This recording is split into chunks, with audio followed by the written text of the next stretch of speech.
The people's champion.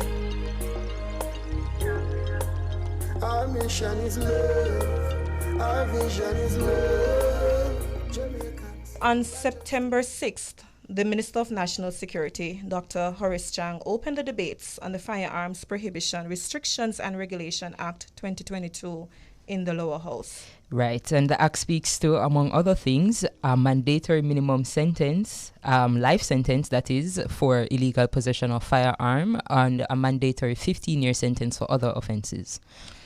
And this is whether or not there has been injury caused with the person that has the possession.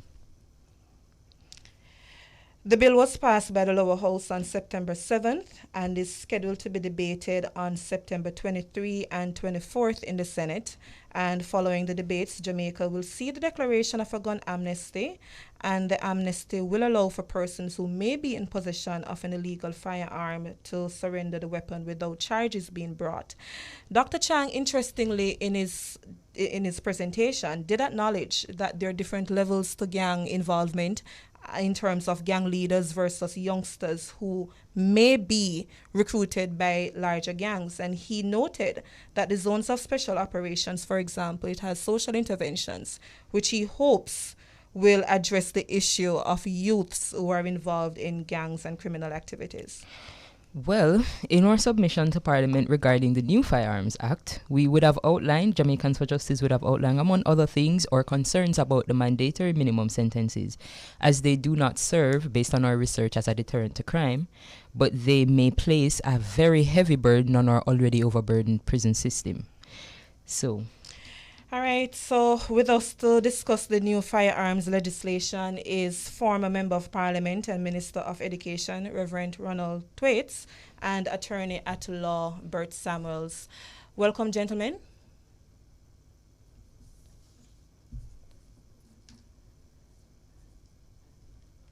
Do we have... Hello, can you hear me? Yes, good afternoon. Yes, good afternoon. Is this Hi. Reverend Thwaites? Ronnie here. Hi, good afternoon. And we have Bert Samuels with us as well.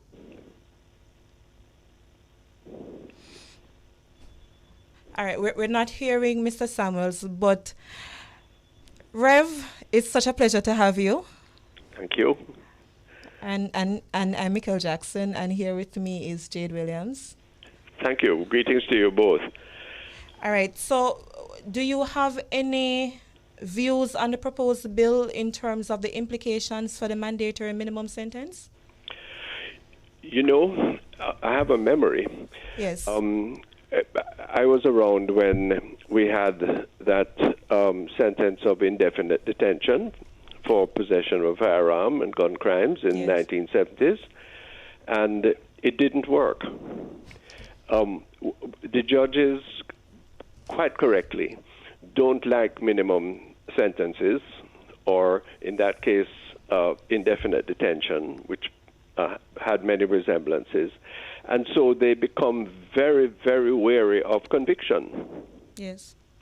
Therefore, the aim that the legislators perceive is often defeated, apart from the fact that the minimum sentence is repugnant to the idea of judicial discretion, and, in my view, is immoral. If I may ask, Minister, we had looked at the Criminal Justice Administration Act, and I think Dr. Chang and Mr. Golding would have also pointed out a section in the Act that is being touted as something that could help to restore the loss of judicial discretion in the current bill. Do you have any thoughts on that section? It's 42K in the Criminal Justice Administration Act. Don't remember its terms right now, but that would be a left-handed approach, wouldn't it? Where you mandate something that you say is absolutely essential and appropriate, which is the government's position, and then you leave some kind of backdoor loophole for mitigating it. That's not how we should be approaching jurisprudence. And just to clarify for the listeners, the section that Jade mentioned is really speaking to the possibility of an appeal, where if it is that the judge believes that the mandatory minimum sentence is unjust, then they can give the offender a leave recommendation to appeal, right. Yeah. and then it will be up to the Court of Appeal to determine whether or not such appeal will be granted. You ever heard the expression passing the buck? But Rev, one of our biggest concerns around that so-called safety valve, if you will, is the affordability issue. Who exactly will stand to benefit if such a backdoor deal is left? Do you have any views on that when you talk about vulnerability and social class and all of these things? Well, thankfully we have a much better legal aid system than when I began practice in 1970. So one presumes that there would be legal assistance for persons, the majority of whom come from a class that can't afford legal assistance to do all those things. But again, that's just a sop. Why don't we just be straightforward and recognize that we're not looking at the causes of crimes. We're not asking why people join gangs. We're not penetrating where the firearms come from and why people drudge them. Yes. And this is not to say that you don't have to have strong policing and strict legislation, but this is a panic reaction with a largely political motive. Yes. As it was in 1974, by the way. Yes, yes. And, this is something I know Jade reminds us all the time of, that we need to clarify to persons that the issue with the Firearms Act goes much deeper and graver than we think. Because the mere possession of an illegal firearm means that someone will get an automatic life imprisonment sentence. Yes. So when we're talking about a mandatory minimum sentence, we're acting on the assumption that an appeal will automatically be granted after 15 years. Not an appeal, a parole. Parole, my apologies. Thanks, Jade. Mm-hmm. So from your lens, Rev, do you have any views on around, the parole system and how those mechanisms work? Is it something that there's some surety of being given after 15 years when you think about a youngster, for example, who may be caught with an illegal firearm? No, not at all. It's not certain. By the very nature and definition of parole, it is a consideration which is by no means automatically granted as to a person's suitability for release after a long period of incarceration. So that is very limited.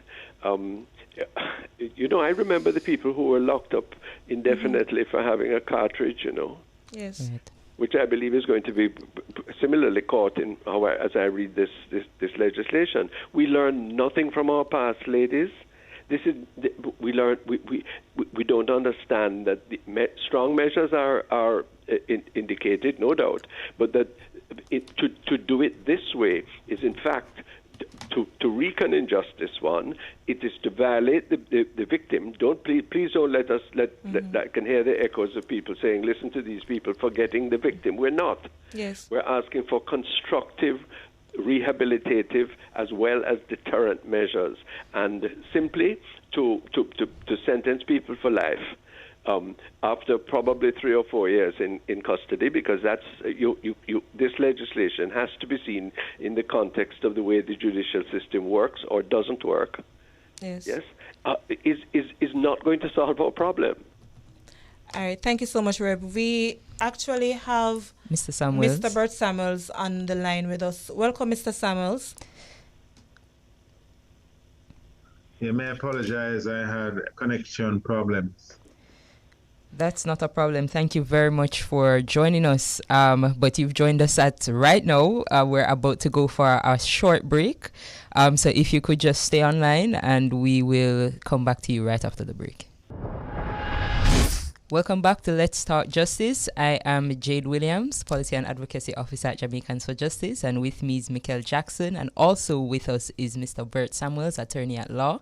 And right now we're discussing the new firearms bill. So Mr. Samuels, are you here? Yes, I'm with you. And still with us is Reverend Thwaites, of course.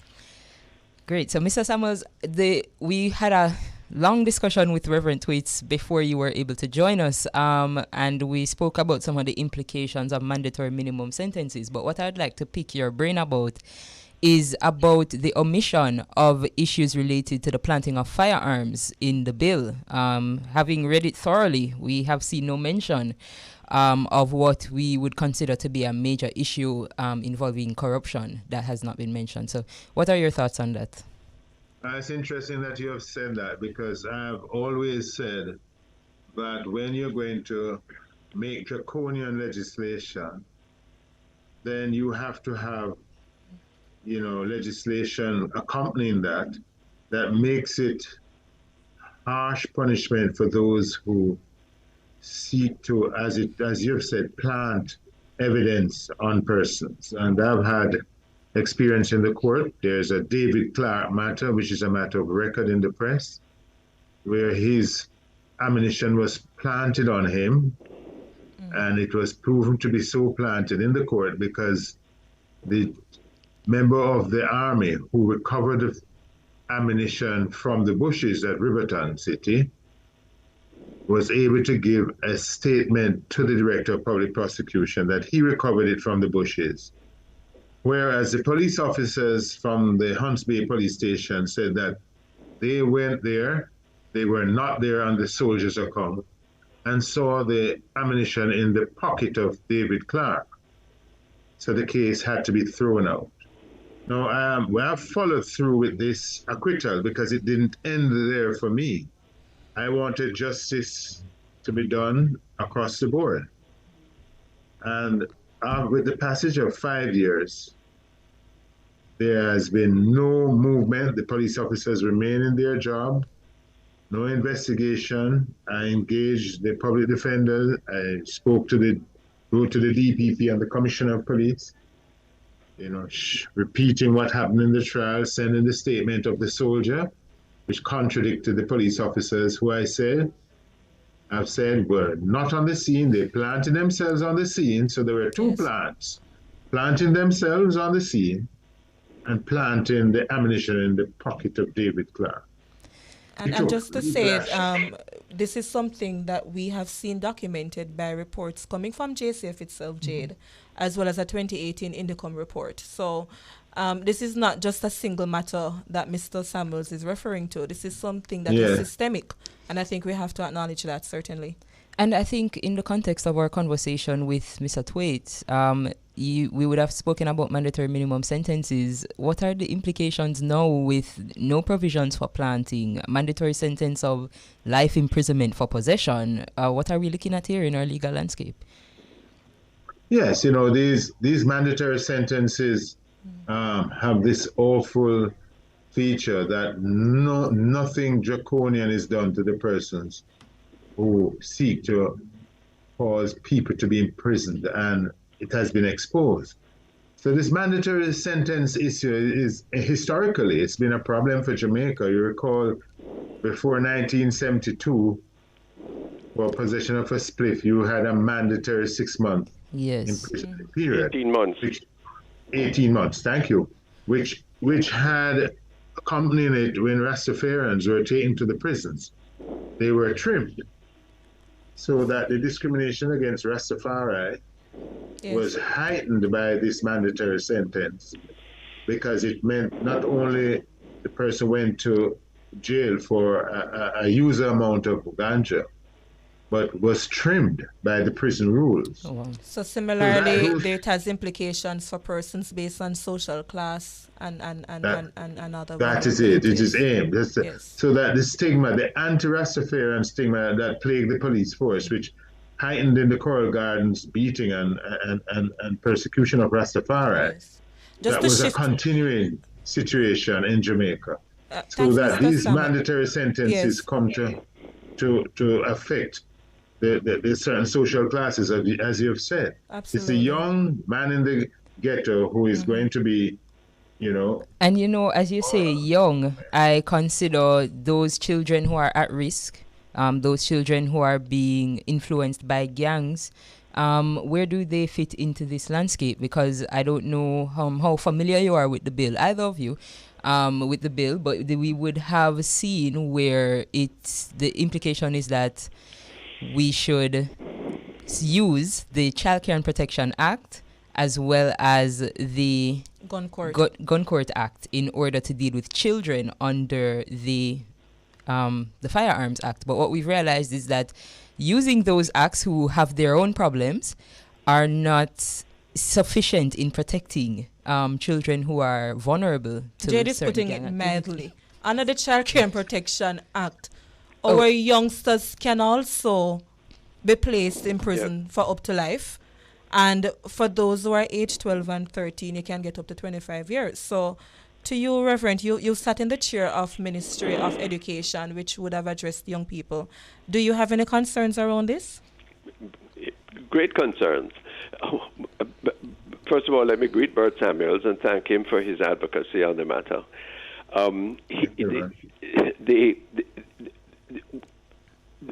We have to ask some fundamental questions.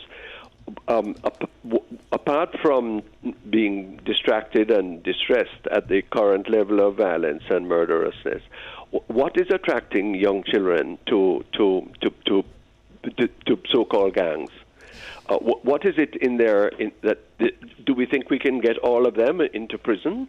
Do we think that we're somehow going to be able to use these measures to cause some surcease in violence? It is amazing how blind the legislators are being. What about is